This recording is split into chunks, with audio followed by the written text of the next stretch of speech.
Alright, today's 9/11 actually. This is my new 2030. It's gonna let me down something fierce. Went into hydraulic lock on one of the injectors.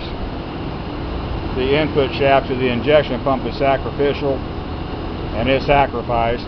I sheared the shaft on the injection pump, so it has to be a total rebuilt with the new shaft. Tire guys are trying real hard to change out the rears. Apparently the ones on here are the originals, and they can't get the bead to break loose, so they load them up, carry them down to their shop, and try to break them loose down there. And over here,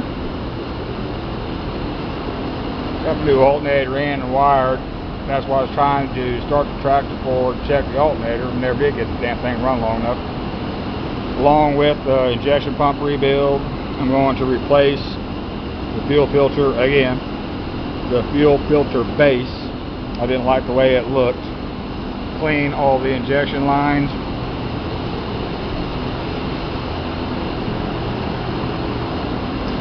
Replace the fuel pump, fuel line from the fuel pump to the fuel filter, from the fuel filter goes around the other side.